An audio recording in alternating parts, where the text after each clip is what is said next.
I look at a mangled human body like a mechanic looks at a broken transmission with all the passion of that. That's good. This is just my job. This is my job to find who did this. Of course, kids are harder, but I still, because I didn't like dead kid cases. I've seen a lot of dead kids, but I'd still, when I'm in work mode, I'm in work mode. That's what we're doing. We're here to work. We're not here to worry about all this other stuff, because you're not helping anybody if you're doing that. You got to stay, focused and laser focused and get it done. And that's what your job is to do, and that's what you do.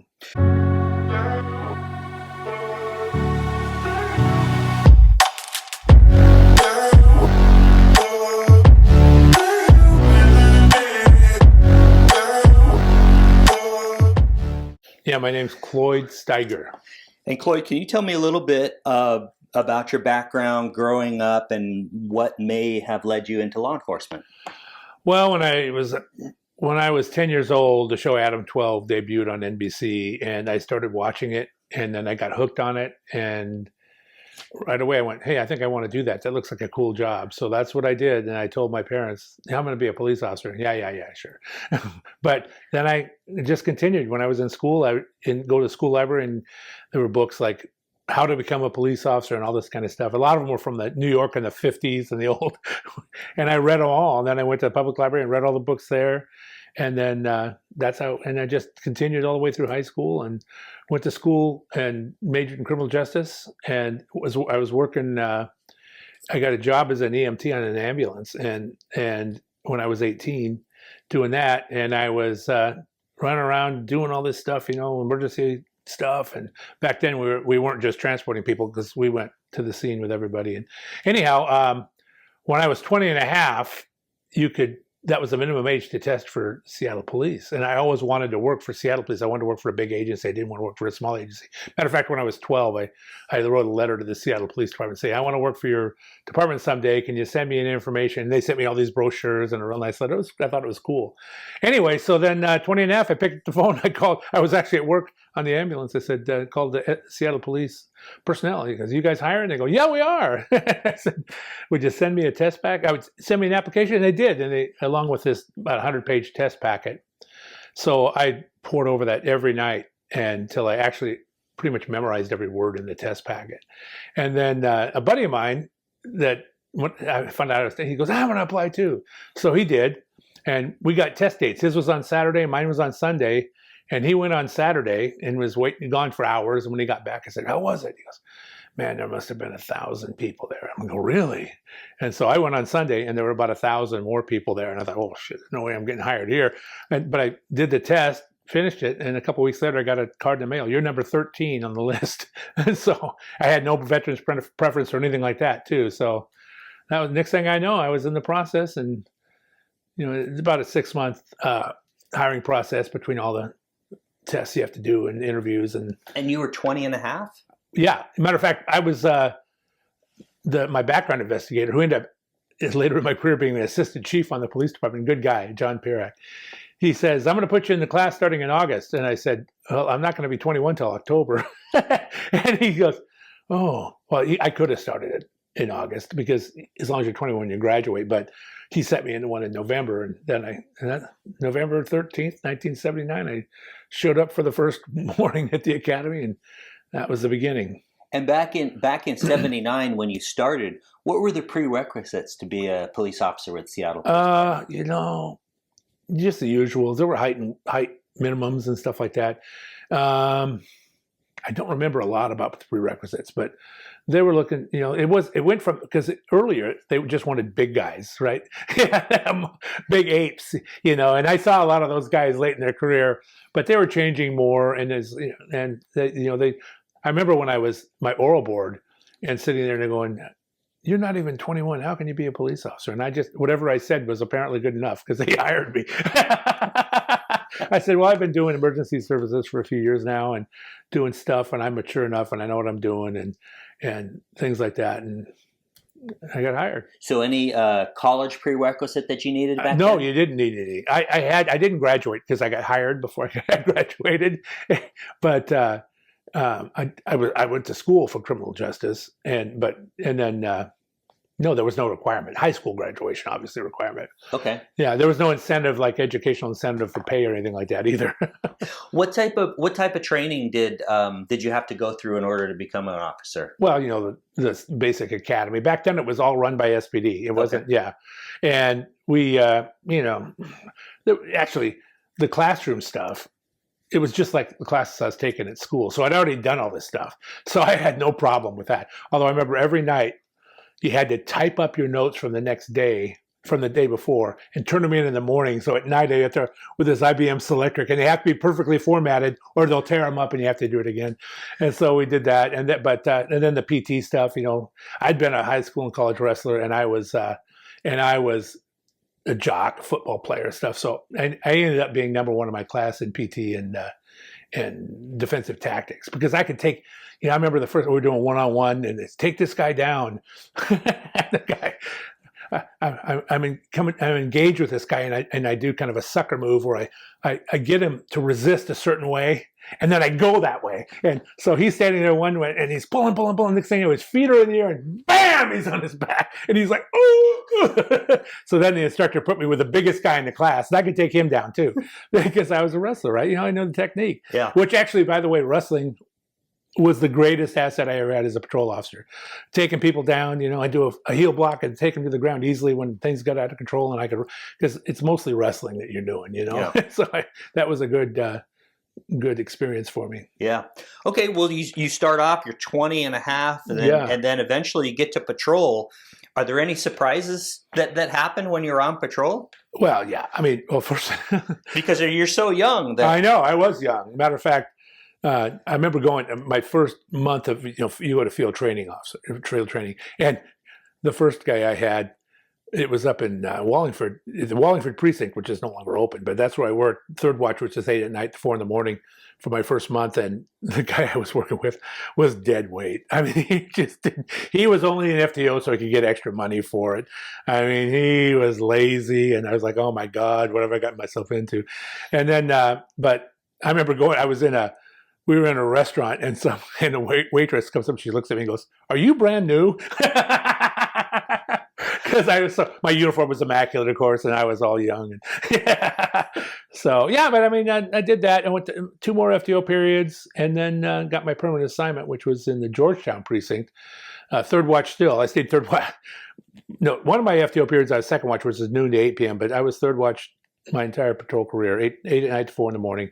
I went to the South Precinct, Georgetown then, and worked in Rainier Valley during those times. But at those times, it was like the Rainier Valley Knife and Gun Club, we used to call it, because it was it was, as a young officer, I loved that I got to work there. The bad news is I'd never been there in my life, and so I had no idea where I was going. I was started out a few times working a 2-man car, but one night they put me in a 1-man car, and I had no idea. I had maps because you didn't have GPS or anything, and I remember at one point there was I was stopped in a parking lot, and this person pulls up next to me and says, "Officer, could you tell me how to get to?" And I'm like, I have no idea. I just started down here. But anyhow, one of the first nights, within a week or two of my starting out, I remember there was a healthy officer called down in Holly Park, which is the next sector, but it's south. And I knew it was south, so I started heading south on what the time was Empire Way, is Martin Luther King Way now. And then shot over to Rainier, and oh no, I didn't shoot. I went straight up that, and I didn't know where I was going. And Holly Park is all these twisting areas at streets that are all. But I saw red and blue lights ahead of me, so I went like 100 miles an hour to catch up with that car, so I could follow them in. And that was a terrible case where this guy had a domestic violence thing. He'd come back, poured gasoline down the mail slot and threw a match in and killed a couple kids in there and stuff. And then the officers were fighting with him, and then they were all smoking because they came out trying to get the kids out, but they couldn't, and they died in the fire. But yeah, that was kind of my introduction. And then later I started working regular partners with a couple people, and okay, that's what we did. What was? Let me ask you this: in '79, what was a typical call in Seattle? In Rainier Valley, did you have one? In Rainier Valley, it was a disturbance, or shooting or stabbing or drug activity. You know, it was Rainier Valley was the ghetto back in 79, 80 in that time. You know, it's all gentrified now, of course, but there was a lot of stuff going on, a lot of background. There were no real gangs hadn't come around here yet, but there were wandering youths who were out for trouble, but they weren't officially a gang at that time.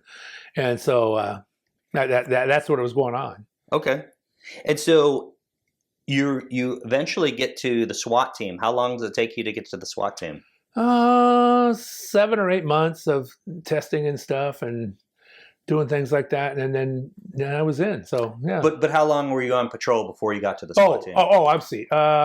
4 years, I think. Okay. Yeah. And then what kind of calls were you getting on SWAT? Well, you know, you get barricaded persons, and you know, as a matter of fact, I was on we got called out when the King County deputy got killed up in Yesler Terrace, got stabbed when he was serving eviction papers with a sword, and so we had a big standoff there, 20-hour standoff, ended up shooting the guy at the end, and that was a big mess. And yeah, and things like that. And you got stabbed with a sword? Yeah, the guy was and he opened the door and just ran him through with a sword all the way through. The guy was like a civil deputy, you know, doing evictions, and killed him. Yeah, right there. Huh. Yeah, so we went in there and he got, like I said, sitting outside all night long. It was in March. It was a little chilly. I was on a perimeter position, and then at 6 in the morning they decided they're going to go in and bang, bang, bang, bang, bang. You know, I was on the entry, but I was the last guy of 6, and I couldn't even see the guy, but I could hear gunshots going on in front of me. You know, so yeah. Any interesting call outs that you remember when you were on SWAT? You know, I mean, the training was the most fun, rappelling and shooting automatic weapons and tens of thousands of rounds and, you know, those type things. I mean, the biggest one would be the Baldwin thing I was telling you about, but other than that, no, not really. Okay. Okay. So then you go from patrol to SWAT, back to patrol, and then at some point you end up, I guess, getting promoted as a detective to the East Precinct. Can you talk about that? Yeah, well, what happened was I was having a good time, enjoying my job, but when I started, I wanted to be a homicide detective. I decided early on, because before I got on, I was reading a lot of true crime books and stuff, you know. Man, that'd be cool. I think when I get on, I wanted to do this. I want to be a homicide detective. From the very beginning, From the beginning, that was my goal. But then I thought, at some point, you know, I'd been in almost 10 years on, I thought, shit, if I'm going to do this, I better make some moves. You know, I can't keep doing this stuff. Yeah. So I took the detective's test. And what you do when you take the detective's test, it puts you on an eligibility roster. That means you're eligible to be a detective, but you got to find your own job. And so I went around to these places. That one of the guy, Tom Witkowski, was lieutenant for the precinct detectives. And I worked in East Precinct then, and I saw him and I said, hey, Tom, you know, hey, Lieutenant. I didn't call him Tom then. Later I did. You know, I'm really looking to get a detective job. You know, just if you keep me in mind. He goes, yeah, this was in January. In January, I was looking for. He goes, well, no, we're not taking anybody until like June or July, because I said, okay, well, if you do that, if you decide to keep me in mind. He goes, I will. It's like that. That's what he said. So I was at that time, then they used to have these big formal Seattle police balls, you know, and I went, my buddies, we'd all go, and our wives, and I was at the ball, and some guy, and their officer walked up and he goes, hey, congratulations. I go, for what? I see you made detective. I go, I did? He goes, yeah, it's in the orders. You're going to the detectives. And I'm like, I am? Nobody said. And this is like 2 weeks after I talked to this lieutenant. So I went up to my room in the hotel to Sheraton. I called the front desk at the East Precinct and I said, am I on some orders somewhere? And they go, yeah, it says you're going to the detectives. I said, when? Monday. Nobody even called me. Wow. So, Monday. Matter of fact, Monday. I mean, my last night of patrol was like Saturday night that week or something, and we all did what we always do when somebody's leaving. We sat in the parking lot and drank beers at 4 a.m, and then Monday morning I showed up for my first day, and And so, how did that progress? How do you? I'm always curious about how people learn how to become a detective. Right. Yeah. Well, you don't. I mean, you've worked enough. You've worked around detectives. You kind of have an idea. But when I went to this precinct detective. I didn't really know much, but there was an old-time career precinct detective. Lee Hebrew was his name. Great guy, but he just never wanted to do anything more than be a precinct detective. He just took me under his wing and showed me all how to do this, how to do that. Matter of fact, fax machines were new then, and he goes, you had to go down to the records section on the first floor. They had a fax, and you have to fax this over to there. Okay, and then. And he just kind of showed me the ropes, and then it wasn't rocket science, obviously, but there's things you have to do, how to file a case with the prosecutor's office, what to do, taking statements and stuff, and then putting a case together. And he actually, like I said, he was a command sergeant major of the Washington National Guard too, but he was just an old guy that got a precinct detective job, and that's all he wanted to do the rest of it. He was like fish, that's what I say. He was fish, although, but he was a great guy, yeah, and that's where I learned. So when you start off as a detective in the East Precinct, brand new, what kind of cases are you working on? I'm working burglaries, thefts, things like that. General, no violent crime. But we had, a bunch of, after I came in, then a bunch of other young guys came in, because most of these precinct detectives are just guys that are there for the day job, right? And they're just putting in their time and moving paper from this pile to that pile. But we had a bunch of guys, and we started doing proactive stuff. There was this big thing. I remember there was a prolific burglar that was doing all these burglaries and causing, pretty big in burglaries. And I had an idea who it was, but I had no evidence. And at the time, there was this edict: you're not working any overtime. No overtime is authorized. Blah blah blah blah. But I wrote up a proposal. I said to the powers that be, I said, this guy's committing a bunch of burglaries in this precinct. I said, I want the entire squad to follow him for 24 hours and to see if we catch him in a burglary.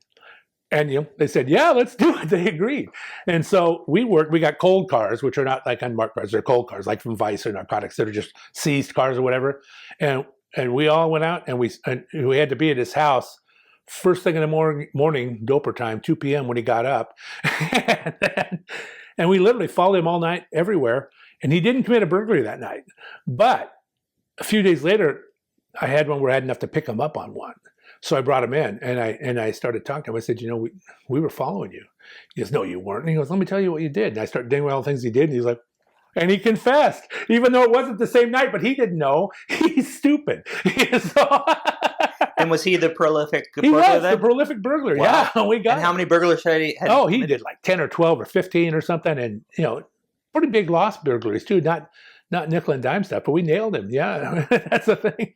Wow. Yeah. Okay. Yeah. And so I did that. And then there was a sergeant there, good guy at the time. And I got an opportunity to go to sex crimes. Because I said, and he's going, don't go up there. That's downtown. We're up here. This is a great job. You should stay here. And I go, Jerry, I'm not going to be a precinct detective. I'm not one of those guys. And I said, I'm going downtown. And so I did, and I worked sex crimes. And those cases are much different, because I used to say when I was a precinct detective, I'd go to the prosecutor, please charge us, please, please, please. And when I went to sex crimes, I'd go, no, don't charge us. No. Yeah, because they wanted to charge everything, no matter how little evidence you had, and stuff. So, because you're doing child molest and adult rapes and things. So there was it got more into that personal stuff, the violent crime stuff. I was getting called out for boogeyman in the middle of the night rapes with strangers. And it ends up, we had a serial rapist going on when I was working there. And it wasn't right away we realized that all these, breaking in middle of the night stuff. But we would go over to the Columbia Center in the atrium and have coffee. And I was sitting there, and I'm talking about this call out I had with this case. And a detective goes, another one, I have a case just like that. And they said the same words, and me too. And then DNA was in its infancy, right? And the only way they would do DNA is if you have a suspect, they'll compare it one-on-one to the suspect. So I called the crime lab and talked to this guy down there that I know in the DNA lab, which again, compared to today, is like kindergarten and grad school. But anyway, I said, we got all these cases and we're pretty sure it's the same guy, but can you compare the DNA cases between themselves? They go, oh, no, we really can't do that. Come on, how are we going to know this? And finally, okay, I'll do it. And it took like 6 months. He called me up. all the same guy, and there were like 7 of them. And it's like, oh, geez, you know. And so we were working them still, and getting people left and right.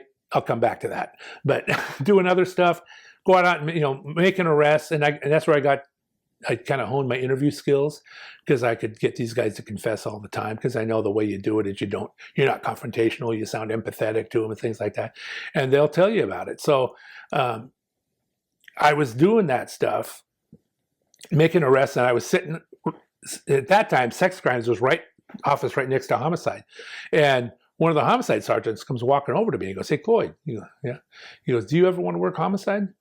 I go, "Yeah." I'm thinking, yes. But I said, "Yeah, I'd work homicide." Yeah, keeping cool. Okay. And he walks away. Next thing I know, I'm going to homicide. And right after homicide, I got there.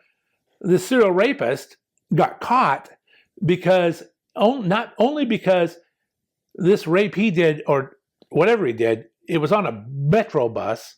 It had nothing to do, no similarities to the other cases at all. But he molested some girl or something, or when she got off and followed her, and they got him, and they got his DNA, and bing, bing, bing, bing, bing, that's your serial rapist. That's what they said. He did all those other ones too, so he went away forever. Wow. Yeah, so that's you know, you set things up later to pay off, and so I went to homicide, and you know, like I said, actually, go ahead. So just what year do you get to sex crimes? 92. And then you go to homicide at 94? 94, yeah. 94. How old are you at that point? I was, let's see, 21, 30, 33. 30, okay. Yeah, no. 94, I was 36. Okay. So to me, as an outsider to the police department, right, I would think homicide is the pinnacle. Yeah. Right? So how is that for you? You get in there, you're like, oh my gosh, I'm now working these homicide cases. What's your take on it as you're coming in fresh faced to homicide? Well, my first thing was I didn't realize at the time what a sweatshop sex crimes was, because the caseload was so heavy, and if you ignore one case, you might be the lead story at 5 tomorrow, right? So it was, there was a lot of pressure to do these cases. And when I got there, it was like this burden was lifted off to me. I used to say, death is much easier than sex. But, and the other thing is, you know, I remember going to a homicide early on, a domestic violence, the guy, it's middle of the night, the guy had strangled his wife manually, or girlfriend or whatever she was, manually. She's laying there dead on the floor. And I'm in the room, and the sergeant, the same one that asked me if I wanted to compensate, stand there, and I go, "Dave, man, this feels great." He goes, "Why?" I can look at her and say, "Yep, she was really murdered. She's not making this up." You know, because there's so many false complaints of adult rapes. And, you know, sometimes it's like, especially adult female rapes, sometimes it's buyer's remorse or something, or their boyfriend, "Oh, I was raped." And then, because I got burned a couple times on those, going whole hog into something and grabbing these guys up, and they go, "Well, she picked me up. Matter of fact, we stopped at a store and she went in and bought beer." And I go to the store and there's a video of her buying the beer at the counter. And I go, "What do you think about this?" "I was paralyzed with fear." Couldn't you have said to the clerk, "Somebody told me call the police"? I said, "Don't you think this should all just go away?" "Yeah." See, and you got that all the time. Not all, and the worst thing is that takes away from the legitimate rape victims, right? That are not doing this, and it's just a terrible problem. But so that I went to homicide, and I started, you know, obviously a new learning curve, and I got a couple big cases right away. I mean, you know, early on, and you know, as it ended up, I just before, I had no idea. People say, "How many cases you work? How many cases you work?" I had no idea, you know. But they had somebody count them up. When I retired, it was about 250 murders that I worked at, and another 30 officer-involved shootings. And so I want to talk to you about some of your bigger cases or memorable cases, whatever you'd like to do. But before you get to that, up until the time that you get on homicide, had you seen a whole bunch of bodies? Oh yeah, because first of all, when I was working as an EMT, I'd see dead people all the time, and then in patrol, you know, you get called dead bodies. Whether, you know, there are dead body calls, multiple dead body calls every day in the city of Seattle, but most of them are not homicides. They're overdoses or whatever, or natural, so you get called to those, and so I'd seen a lot of dead bodies by that time.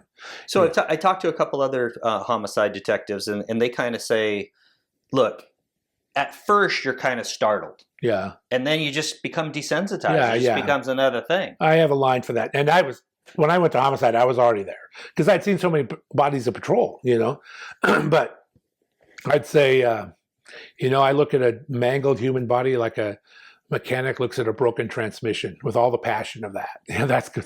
This is just my job. This is my job to find who did this. Of course, kids are harder, but I still, because I didn't like dead kid cases. I've seen a lot of dead kids, but I'd still, when I'm in work mode, I'm in work mode. That's what we're doing. We're here to work. We're not here to worry about all this other stuff because you're not helping anybody if you're doing that. You got to stay, focused and laser focused and get it done. And that's what your job is to do, and that's what you do. Do you think after all your time as a police officer, seeing those dead bodies and seeing the worst of the worst, is it just a desensitized? You just become desensitized, or does it ever come back to haunt you? Do you ever think about it? Yeah, people ask me all the time. I think about cases, but no, I don't. I don't wake up in the middle of the night thinking about some poor dead person that I handle. I mean, not that I don't have empathy, right? I really have empathy for the surviving family members and stuff. But I always tell people I was divinely created for this job because I have the right skill set. I have the ability to let it roll off my shoulders and do. I had the ability to get called at 1 a.m. and go to work and not come back home for 34 hours because I was working that case that whole time, and that's eventually what led me to retire because it was early on I could get over it quickly, but by the end it was like it would take me days to get over that, Yeah. And so and maybe this is a question you can't answer, but you said, "Hey, I'm divinely created for this job and everything else because it kind of rolls off my back." Well, other officers I talk to or other homicide detectives, it doesn't roll off their back. Right, yeah. Is there something in your background, or you just think it's in your DNA that that's the way it was for you? Yeah, I think, a little of both. I mean, my background, because like I said, doing everything before I got anywhere, and then working as an EMT for a few years and seeing a lot of stuff there, seeing a lot of my last night working, when I was getting hired on Monday, I was going to the academy on Monday. My last night working, we were 24-hour shifts, was a Thursday, and at 2 a.m. I got called to a triple fatality accident where a truck had hit a pole, and was crushed by another car, and there was 3 heads, and the bodies were all mushed together as one body because it was such big impact, and so I'd seen that all the time, right? That wasn't anything unusual either. So I was, the first time I don't remember the first time I ever saw a dead body. I mean, other than at a funeral, but I mean, at a scene, I don't remember it. I'm sure it probably affected me more, but I don't remember that. I mean, so I've seen so many. I've seen thousands of dead bodies, thousands, and I've been to hundreds of autopsies. Yeah. So yeah. And how was the first autopsy for you? Well, I don't remember the very first one, but I remember the thing about autopsies when you're there, it almost doesn't look like a person. It looks like a mannequin, laying there, and they have it open. You see all the organs and stuff, and they're all wet and stuff. But yeah, I didn't really, the first decomps, you're like, oh my god, yeah, the decomposed bodies they're doing autopsies on and stuff. But yeah, I didn't. That's just, again, it was I started going. The medical examiner had this thing. They still have it, weekly case reviews, and I started going to them before I was in homicide, and I would frequently be the only law enforcement person there, and I went to them for 30 years. I mean, I did. I just kept going to them. And I still have to do them sometimes online because they broadcast them online now because to stay in the game, right? I do a lot of stuff. I do a lot of cold case reviews and stuff. It's good to know this stuff. So yeah, I'd seen images of autopsies a lot before I went to my first one, but yeah, it didn't really bother me. I went there again clinically, looking to what it could tell me. And that's what you're doing. You're not just watching something. You're involved in this case, right? I'm looking at it. And what can it tell me? What can I learn from this? And people used to say they didn't want to go to autopsies, and they'd get the information over the phone. It's not the same when you look at something and talk to the pathologist about this stuff, and then you know what you're looking for, and you know how the injuries happen. And then when you're sitting down there talking to the guy, what's bullshit, which is usually everything. But it didn't happen that way. So that you have to know the whole case. Yeah. Sometimes you can't because you're busy chasing the guy, and somebody else, and usually a prosecutor would go to the autopsy. and sometimes you can't just because you're too busy with other stuff. But but usually 90% of my homicides, I went to the autopsy. Just curious. I see the show, The First 48. Yeah. And they talk about the first 48 hours are the most important. Is that true? I don't watch that show. People ask me that all the time. Oh, okay. My wife does. Okay. And I have to leave the room. I can't watch that shit. But anyway, it used to be much more than it is now because now we have so much forensic evidence. You can get it days, months, years after the event and tie it down. But yeah, it is important. I mean, when I would get called out to a homicide at 2 a.m, I would get in my car and turn my lights on at least, or lights and siren all the way to Seattle because I wanted to get there right away. And, before the evidence changes, if there's witnesses still there, that's why I take the, I don't want to give you a gun. Yeah, take him downtown. We're talking to this guy downtown. Yeah. Witnesses, but it is important. It's important to get a good head start on it. And the most part is because you don't want the evidence to degrade and things like that, because it starts degrading immediately. The second something becomes evidence, it's degrading. And so you got to get into that and get it going and look at the body and see what that tells you. Look at the scene and see what that tells you. Huh. Okay. That's interesting because I always wonder when I watch that show. Yeah. So you get to homicide. Let's talk about a couple of the cases or some of the cases you found interesting or the big cases, whatever. I had so many. People always told me when I tell them about cases I work, you should write a book. You should write a book. You know what? I wrote a book. I know, and I think you've written how many books? 2 books. 2 books. Those books on the wall that you can't see on the camera. So what were the books called? Well, the first one is Homicide, The View from Inside the Yellow Tape. Okay. And that was about my career and the more interesting stories and stuff. And then the other one, it was kind of weird because I got a call from a publisher. And he said, hey, we saw you wrote that one book and it's selling pretty good. Yeah. Would you write a book for us? I go, oh, about what? Oh, we want older true crime stuff. Okay. So I found I knew about this serial killer from the late 60s, early 70s in the Renton area that nobody ever heard about. You ask people, who's that? I don't know. And so I was able to get the case file for that. And I wrote a book of that. Matter of fact, that's the name of the book, Seattle's Forgotten Serial Killer, Gary Gene Grant. Yeah. Huh. Yeah, he killed 2 teenage girls and 2 8-year-old boys during the late 60s, early 70s. And he's still alive in prison up in Monroe. So did they determine that he was the Oh, yeah, he was arrested back then, but it wasn't like they had no clue these murders were related at first. It wasn't until they suspected him in one of the murders and they asked this guy, a guy who was a polygraph operator in Seattle, who I didn't know, was gone long before I got there, to give him a polygraph.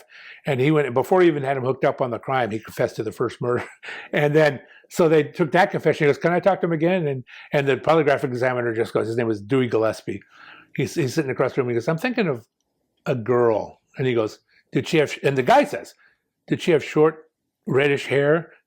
And he confessed to those 2 girls. Yeah. And he started crying and everything. And then, yeah, he was a whack job. Did you ever work on the Green River Killer? No, I didn't do anything on the Green River. A lot of my friends did. Yeah. No, I had 2 other serial killing cases I was primary on while I was working. No, I had. What were those cases? Dwayne Lee Harris, he was killing prostitutes in Seattle. In the jungle, they called him the Jungle Killer because some of them were up there, some of them were just near it. And then later, 2014, before I left, Ali Muhammad Brown, he was a jihadist serial killer. He would kill people at random as part of a jihad. He killed 3 in Seattle and went back to New Jersey and killed 1 in New Jersey.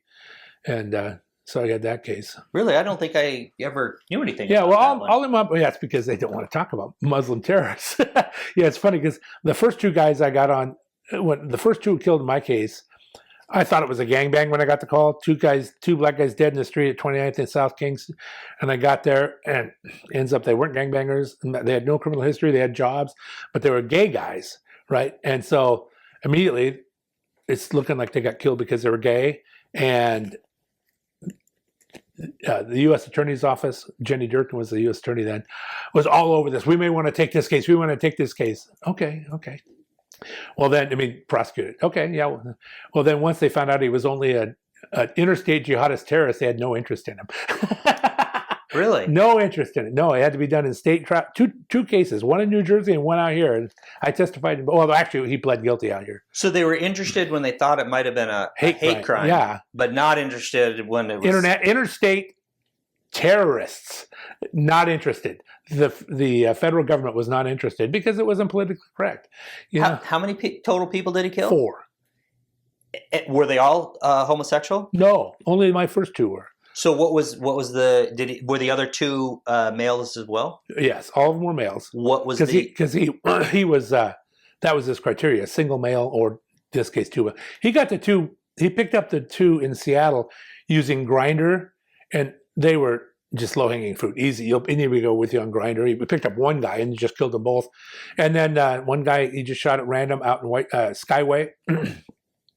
And then back in New Jersey, this 19-year-old kid, this was on the national news when it happened.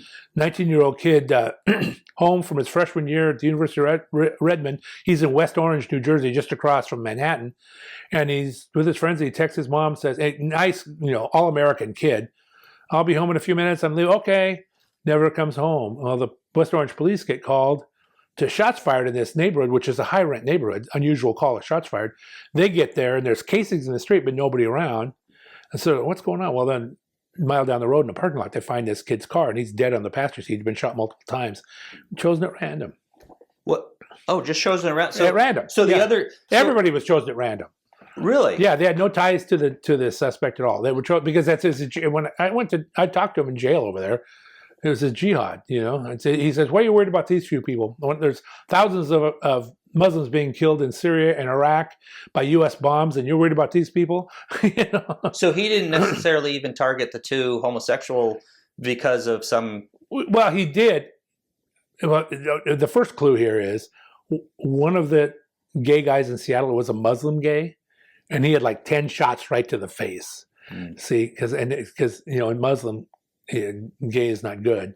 Matter of fact, his family asked me, was he gay? Well, first of all, they knew he was gay. They had to have, because all the stuff he'd been involved in.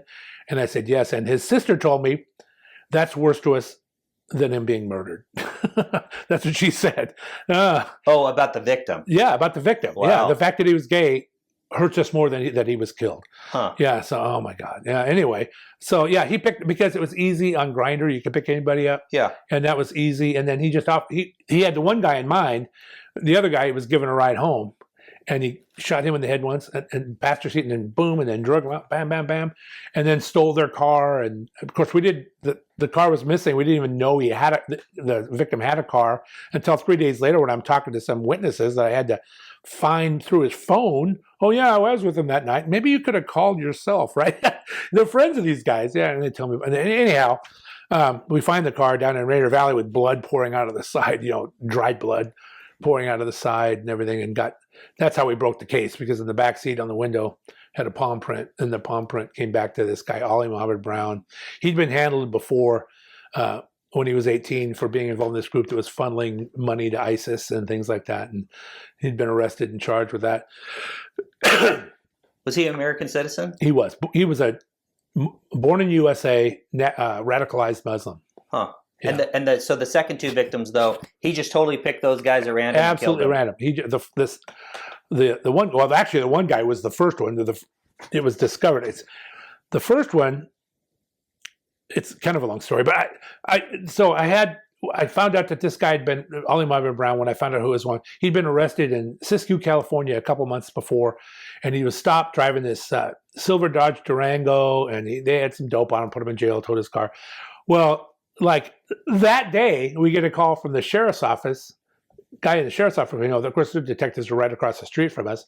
Hey, we're handling this murder involving a silver Dodge Durango. Do you guys know any? I'm like, are you kidding me? What are you talking about? He goes, I just had a double with it. He wasn't using this crime, but we know he has one. I'll be right over. And then we compared. I pull a picture of my book casing, same type of weapon. Did you get an opinion on the type of gun? He goes, Smith & Wesson MP M+P. I go, that's mine too, 9mm.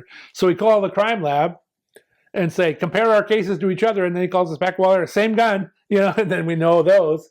And then it's a long story, but I find out the guy's in New Jersey. And so I'm talking to this detective in this small town in New Jersey where he committed a crime, not a murder. And he says, there was this murder up in West Orange, which is like 100 miles away from him, where this kid was killed at random. So I call up there. And, oh, no, this is a robbery gone bad. This is a robbery gone. I go, what kind of gun do you have? And Smith & Wesson MP plus P 9mm. I said, hey, when this robbery goes bad thing goes away, call me back. And a couple days later, can you send us some casings? Same gun. Wow. And then he's arrested back there, and we go back there and talk to him. And yeah. Huh. Yeah. So you mentioned this before, but obviously you worked hundreds of homicide cases. Did you ever find any pattern similarity? Was there any rhyme or reason, or just people just killing people? Well, there's a lot of that's it. There's sexual psychopaths. There's just evil people. They're just people that are stupid and kill people over nothing, and everything in between. I mean, there's all kinds of cases that all kind of intermingle that way. And for some reason, I got, especially in the last half of my career in homicide, I got all the cool cases. I didn't get a lot of gangbang cases, which are a pain in the butt because nobody wants to talk to you and everything. And matter of fact, there's the other two of the guys that were in my squad who get all the gangbang cases, and they'd bitch because they had nothing. And my partner and I'd be sitting there and going, I'd say, hey, Jason, that was my partner's name. Jason, do you remember what our clearance rate was last year? And he goes, what was that number? I go, wasn't it 100%? Oh, yeah, that's right. It was 100%. And what are we this year? He goes, I don't remember. Isn't it 100% this year too? Yeah, it's 100% this year too. And these guys are just, fuck you.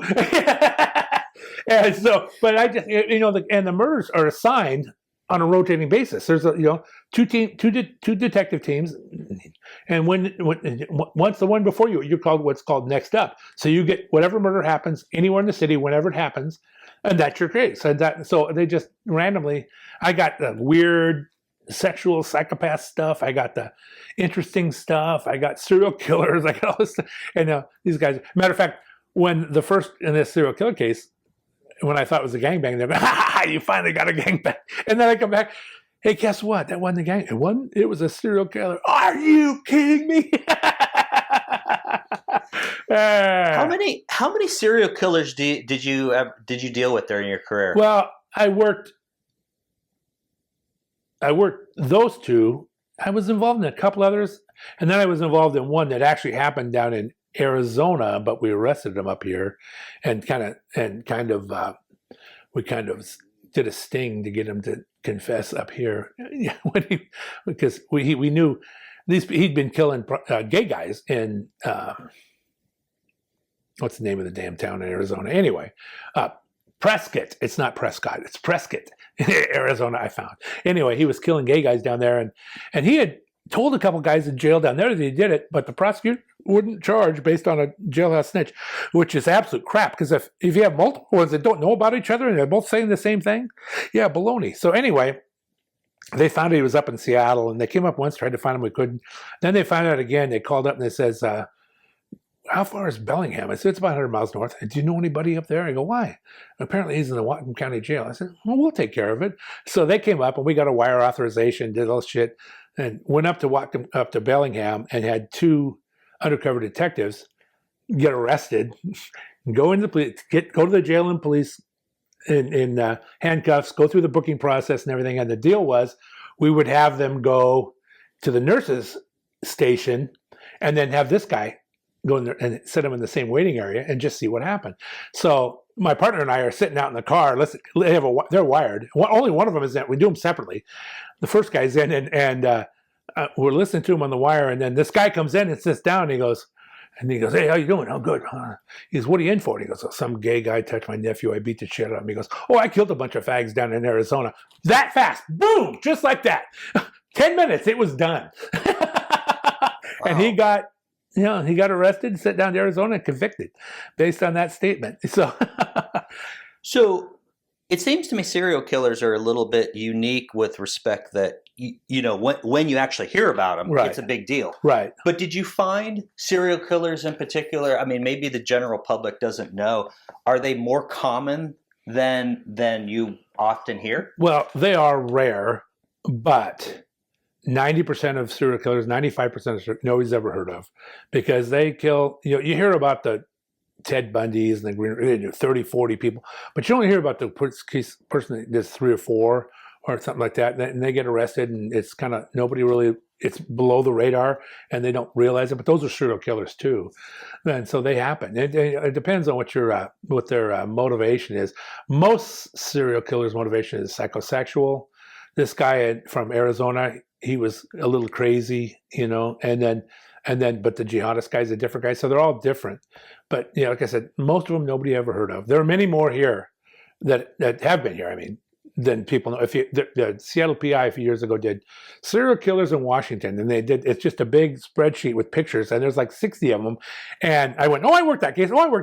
But most people would not know any of them except for the big ones, Is there any similarities between serial yeah, killers? sometimes. I mean, not always. Sometimes, though, there is. Yeah. Like this guy, Gary Grant, he was just, he was kind of a weirdo, and he would go off walking in the woods, and if he came across somebody, he'd just kill him, especially if he was having a bad day. He just weird. And he claimed when he did it, he said, "I don't remember doing it." But he told his psychiatrist in a screening, he goes, "I don't remember the killings, but when I close my eyes, I can see them like I was a camera." That's what he'd say. So yeah, and he killed. Yeah, he probably did more than they know of. Because they don't. How many did they think he did? Well, there's a couple others up in that same area that they found skeletons later. That he could have done. Matter of fact, some detectives talked to me about it, and they were going over to talk to him, or at the time he was in Walla Walla, and now he's up in Monroe, to talk to him about it, because I said, they go, "I'm working this case some skeletal finds like an Easter Renton and stuff." I go, "You consider Gary Grant?" "Who's Gary Grant?" I said, "He was killing people." "He was?" And I give him the information. Holy shit. So they went over to talk to him, He didn't confess to him, but I mean, it doesn't mean he didn't do them. Yeah. Yeah. But how many did they pin on him at 4. least? 4, okay. Yeah. Okay. Were there any cases that you worked on that, I don't know if you've talked about it or maybe you haven't talked about it, that you found kind of unique? Oh, yeah. I mean, God, there were a lot. Let me think. I tell the story. This is when I tell the story of the 3 connecting murders. I think one goes to another, but they're not all the same killer. And what that story people find interesting is that early, like 95 or something, I'm on a call up to a murder up in Yesler Terrace, right by Harborview Hospital, of this guy that was stabbed in the chest while he slept by his girlfriend, and he got transported to the hospital, and they said he was dead. It was Easter morning, and then they called, "Oh, he's not dead yet." And then okay, he's dead. They go, "Listen, I know it's Easter and all, but is he dead or not?"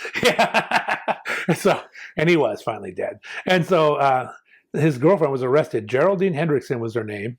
She was arrested for the murder, and she went to trial. It wasn't my case. I was just there to help. She went to trial, and she offered a battered woman's defense. So they found her guilty of manslaughter instead of murder when she intentionally went and stabbed him in the chest. She went to prison for like 4 years and got out. Okay. So years later, 5 or 6 years later, I'm working. I'm a guy who eventually became my partner. He wasn't my partner then. He's working this case of a murder in a bathroom of some, one of those pissant hotels in Belltown, where multiple rooms, the hallways smell like piss. There's one bathroom for everybody to share, and she's found dead in there. And so I didn't go to the scene, but he's telling me about this case, and I go, "Oh yeah." He goes, "Could you help me out?" "Yeah, I'll help you on it." And we start working, and I go, "Who was the victim?" "Geraldine Hendrickson." "Oh, are you kidding?" I said, she did the murder back then. "Oh, wow, yeah, she murdered her husband. If she'd have gotten convicted," I said, "if she'd have gotten convicted of murder like she would have, she'd be alive in prison today." But anyway, so we get the name that they were at this party at this one of the rooms, and we get the name of this guy, and we go track him down.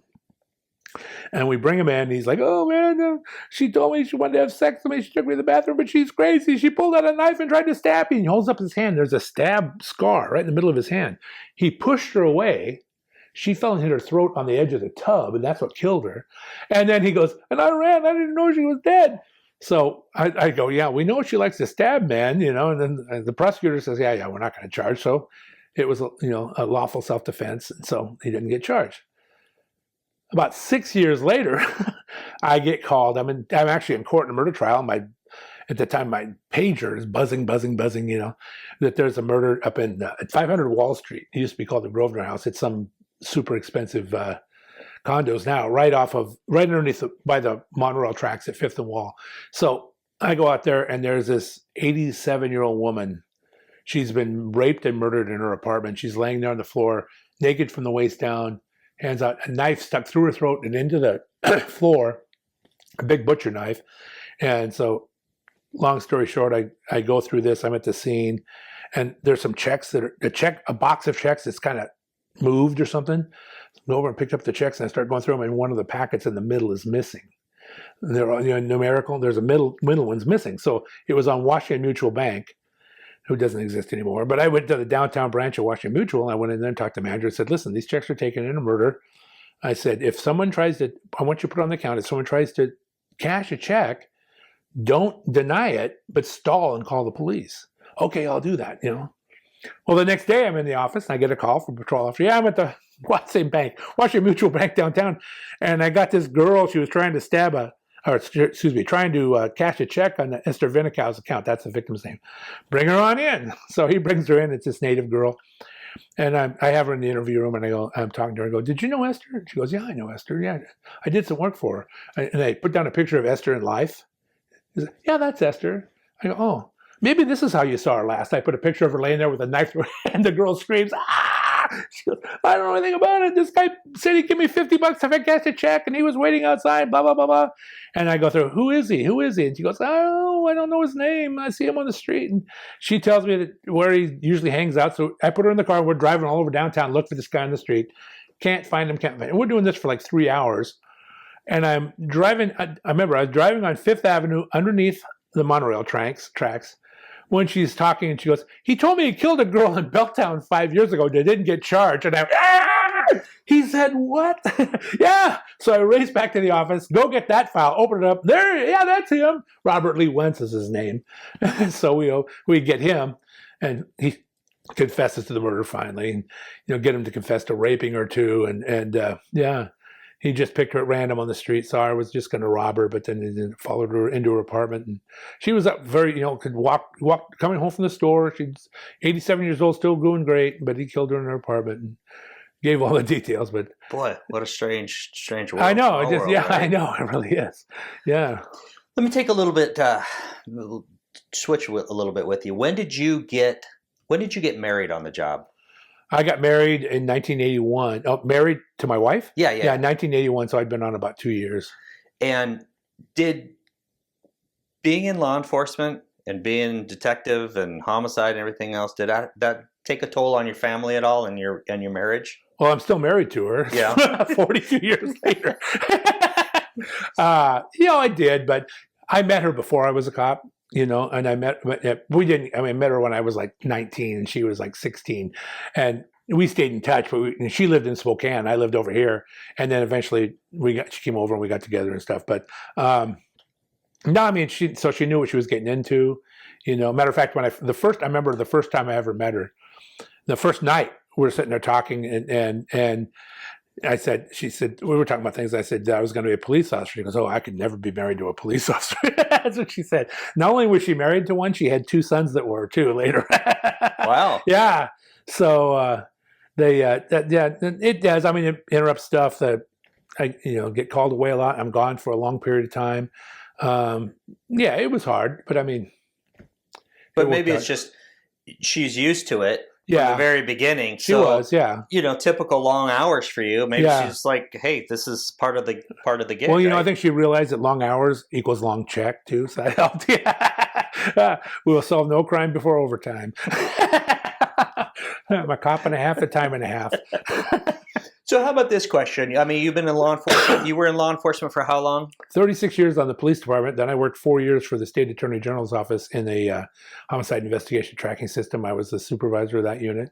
Oh, maybe let's talk about that a little bit. What did you do there? HITS is the name of it. I knew everybody from there for years, and it's a thing where they track all the murders in Washington, now Oregon too, and they have a database and they try to link cases. And also it's mostly made up of retired homicide detectives. So if some small agency has a murder, they, we'll coach them through what to do and give them ideas and have resources for them and things like that. And I used it a lot when I was working because I knew all the people from there. Bob Keppel started it as actually in response to Ted Bundy and Green River and not, being able to tie cases across jurisdictional lines. And that's how it started. But then it's kind of evolved since then. And I just did that for a while. It was a good job, and there were good people working there. And I would imagine that's an invaluable tool. Oh, it is. It's a great tool, yeah. But it's amazing to me how many people don't know about it.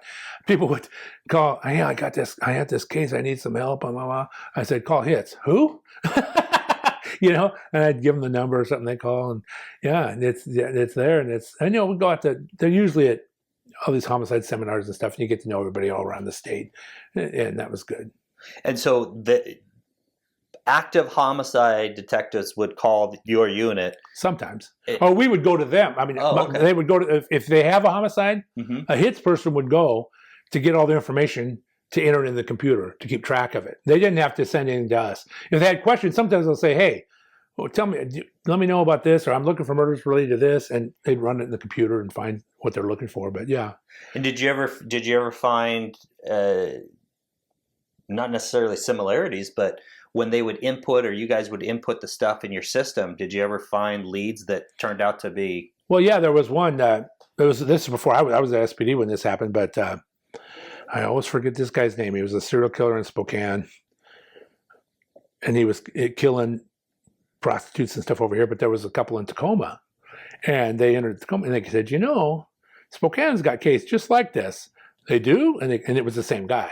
And so he traveled over here and back and forth. He was killing people in Tacoma and killing people, actually Seattle too. He kidnapped one person out of the park right next to King County Courthouse, but he dumped her somewhere else, and so it wasn't a Seattle case. But that seems like a really progressive system that you have up here. Do you know if other states do the same? Well, a lot of states called about it. A lot of states want to emulate it.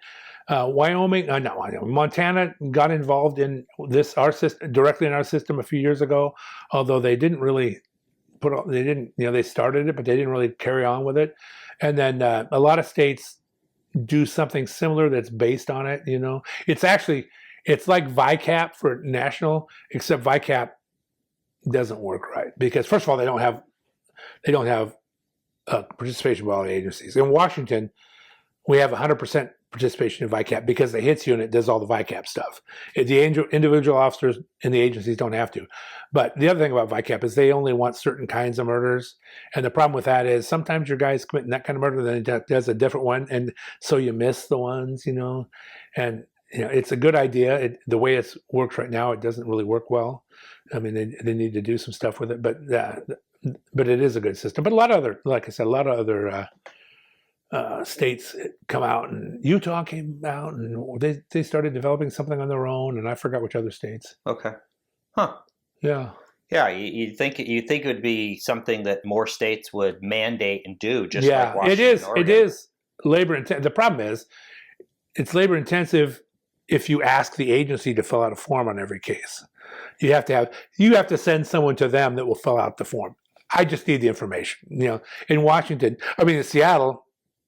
Every time there's a murder, they do what's called a major incident summary. It's a one-sheet piece of paper talking about the basics of the murder. And the HITS person that does Seattle, who's actually not a retired homicide detective, but has been with HITS since the beginning, and she became an investigator, they just send her one too. And so she has and she starts filling it out, and then she calls it, "Hey, what can you tell me about this?" Or send them an email. What's this? What kind of weapon? What's the caliber? Blah, blah, blah. And then they finish and pull it out. Yeah. And then other agencies, the detectives just go around to these agencies all over. There's offices. They're based in Seattle and based in Spokane. And the one in Spokane handles all Eastern Washington, and Seattle covers all Western Washington. Did you notice a difference when you started with homicide up until maybe even you're still working on cases now and as a consultant with homicides? Yeah. Did you ever notice a difference in the change of what in the types of murders, or really it's just murder is murder and that's the way it is? Yeah, no, the type hasn't really changed too much. What's changed is the ability to get evidence in cases. I tell people all the time that forensic science has advanced more in the last 3 years than it has in the previous 20 put together. You can get evidence off. When I first started, and sex crimes, in order to get a DNA sample, you need a biological sample about the size of a quarter. Now you only need a couple cells. And, the key is finding the cells and looking in the right places, because they're microscopic, and taking the evidence that would have it. But, touch DNA has been huge.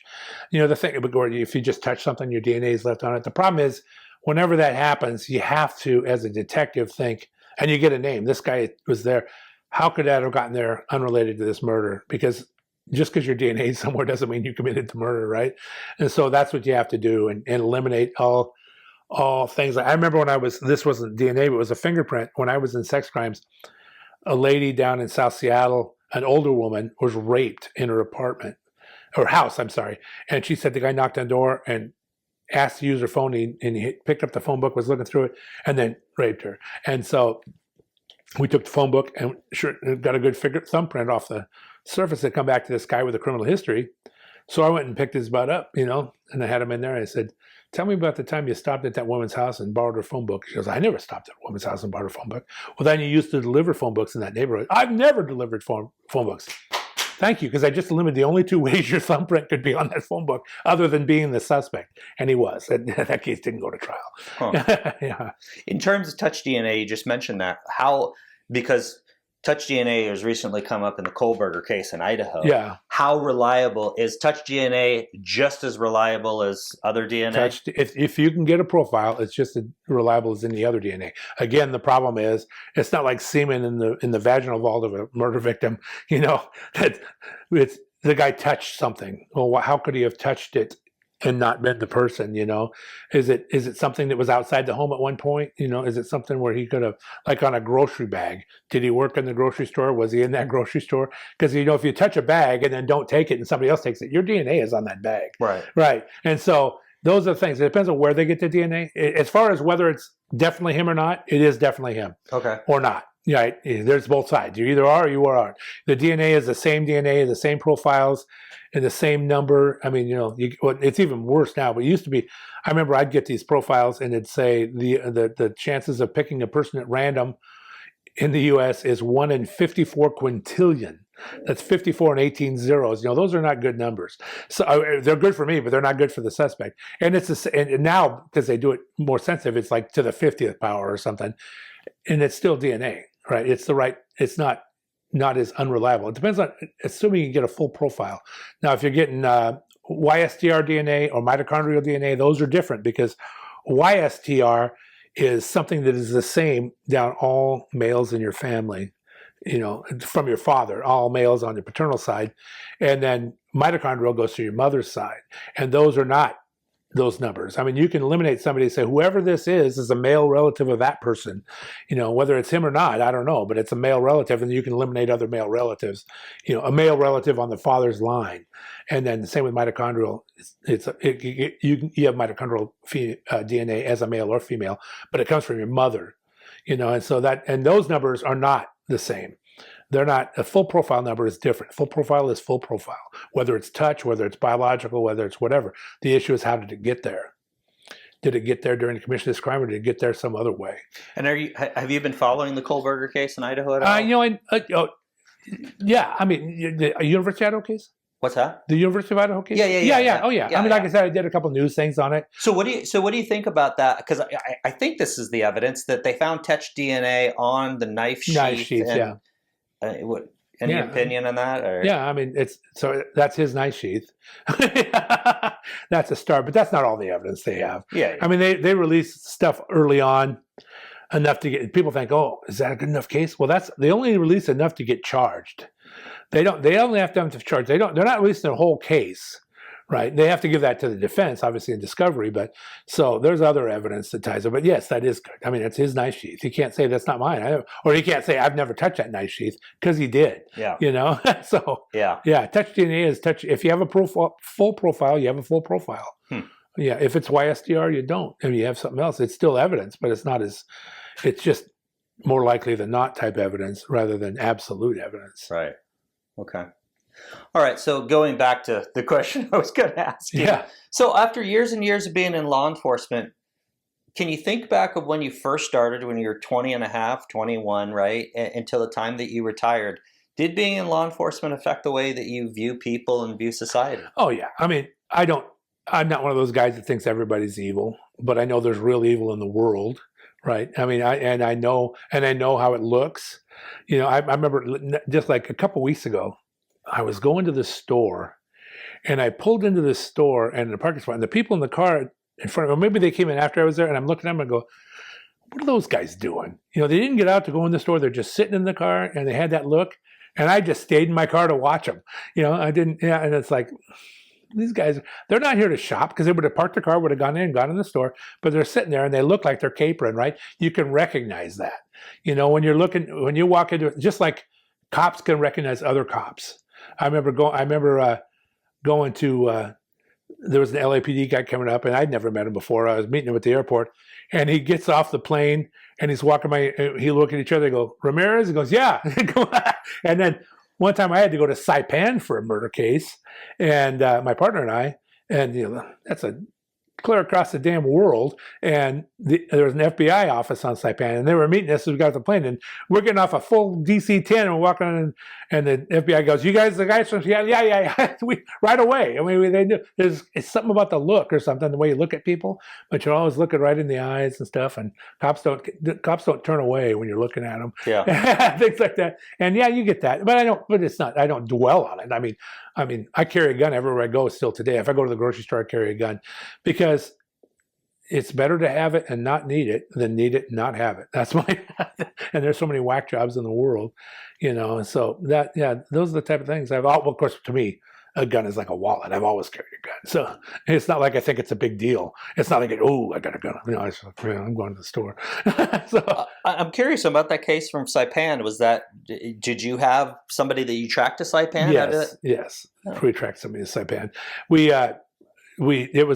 It was a terrible murder on the West Seattle Bridge, where these three teenage kids were driving home on a summer night or something, and they got a flat tire, and they were calling for help, and they're waiting, and some car goes by with gangbangers in it that thought they were from a rival gang. They weren't gangbangers at all. They turned around, came up, and they had an AK-47 with a 100-round magazine, and boom, boom, boom, boom, boom, boom, boom, boom, boom, boom, boom, boom, boom, and shot everybody. And we were able to. We had description of the car, because two girls survived, but they were seriously wounded. But they described the car and all that, and we had tips. It was a big news thing. Well, first of all, it was a big news thing because it was a weekday morning, and the bridge was closed, and traffic was back way the hell up trying to get out of West Seattle going on, and it would just cause a terrible traffic mess. But and we got hundreds and hundreds of tips, and it was a certain kind of car. It was like a red, like a young Asian guy drives, right? A red sporty car with a fin on the back, and they had stickers. And so how I got that one is I got a call early on. One of the early on things is this guy lived up on Beacon Hill. And he goes, yeah, there's some guys that live in my apartment building, and they drive a car just like that. So I went up there, and I was looking around. I didn't see the car. I didn't see anything. You know, nobody was around, so I left. And a couple of weeks later, I get another tip from a completely different person talking about, and he goes, these people live up here, blah, blah, blah. And I realized it's the same one. It's a different person calling it in. But when you get two people that don't know each other talking about the same person, that's what we call in the business a clue. And so I went out there, and the car was there, but it didn't have a fin on it. But I went walking up, and you could see the screw holes where they took the fin off, and they'd scraped the stickers off because it was on the news, right? So I knew it was them. And long story short, we followed them and made an arrest. And one guy wasn't there, and a girl's in. Where's so and so? Oh, he went home. Oh, where's home? In Saipan. So I called the FBI office in Saipan, and the first time I called, there was a typhoon going on there, and back then there was like a 4-second delay, and I'm trying to see if this guy's there, and I just want to know if he's on the island, blah blah blah blah blah. Okay, I'll get back to you. And a couple days later, I get a message, yeah, he's here. Okay, next day we need to go to Saipan. So we were on a plane to Saipan. How much traveling did you get to do as a homicide? Quite a bit. Yeah, I went all. We go wherever the case takes you, right? Yeah. I mean, I was all over. I always tell people, I never go to Maui because we don't have an extradition treaty with Maui. They'd go to LA, or they'd go to Mississippi or Texas. Wait a minute. They don't have an extradition treaty with Maui? Yeah. Whatever you do, don't go there because we can never get you back. But so yeah, I was all over in New York, and I was all over. One of our guys went down to Rio de Janeiro on a case, and wherever the case takes you, that's where you go. If you have evidence there, or the suspects there, or that's where you go. Get in the plane and go. Chicago a lot, and all over. Yeah. So last question for you. Kind of a unique situation because you're here in Seattle. Right. What's your take on, you keep hearing rumors that, obviously we talked about this before, Chaz and taking over the East Precinct and all that other stuff. Is Seattle really as bad as it is? And what's going on in Seattle? Well, Seattle, definitely not. Seattle's much worse than it is. This city is going down the toilet, and if somebody doesn't do something, it's going to go away because it's outrageous. The lawlessness and what goes on in Seattle now, it would never have happened when I was working. You have to enforce the law, and they don't. And you got a bunch of, I don't know what they are, almost communist people. Let's let them all go and let's do all this and close the jails, and their utopic idea of what society, those are people that have never dealt with the real evil, right? And so it's until people, the voters of Seattle, get tired of this and replace common sense people in Seattle, every generation of city government from the time I started to now, the next is worse than the previous one, and it's so bad now that they're going to destroy the whole city. It's outrageous, it's ridiculous. But is it fair to say that the main cause of the problem is just not enforcing the law? Yeah, well, that is, not enforcing the law, exactly, letting people just do whatever they want, and it doesn't matter, they have a right to. I mean, just a perfect example is this federal judge that came down with a decision last week that police cannot enforce graffiti because it's a freedom of expression. By the way, that same judge was a county judge on that serial killer case I was talking about.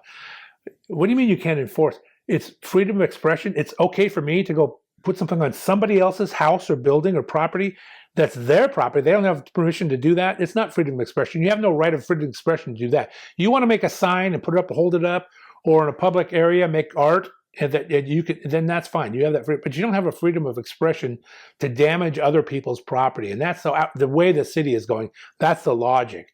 They just want to express themselves. Well, not on my house. Go to that judge's house and cover it with graffiti and see how the freedom of expression works then, right?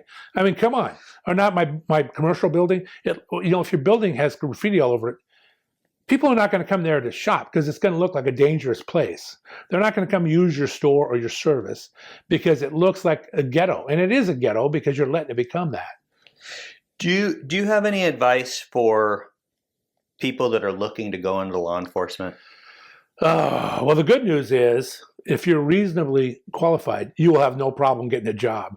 There's a reason for that, though, because, there's no other job where you go to work where people are trying to actively see if they can send you to jail for doing your job, or people that know nothing about what you're doing, have zero experience, are experts that want to micromanage how you do things. It's just that doesn't work. Can I go to my doctor's office? I don't like the way you're doing that. I think you should do this. No, and it's just it's not medical, but it's just as complex because there's all these issues. The problem is they've let the screaming 1% who are apologists for criminal activity get all the attention, and they're not listening to the rest of the people that are. The average person is normal, has normal ideas, just wants to live their life, and be left alone and, be able to raise their family and do all that stuff. But they're not listening to them. They're listening to the screaming 1% who have never worked. They live in their mother's basement or wherever, and that's not who the society is made up of. It's made of regular people who just want to raise their families and have a good life. Yeah. You've been around long enough, obviously. Do you think it's going to swing back eventually? I would hope so, but I'm losing hope for Washington and Seattle because they're going so far. But it's going to take. It'll take generations to return to where it was. It's not going to happen in 5 years. It's going to 30 years, maybe 35 years. I don't know. How bad will it get until people start waking up? Yeah. Cloyd, I really appreciate the interview. Sure thing. Thank you. Yeah, absolutely.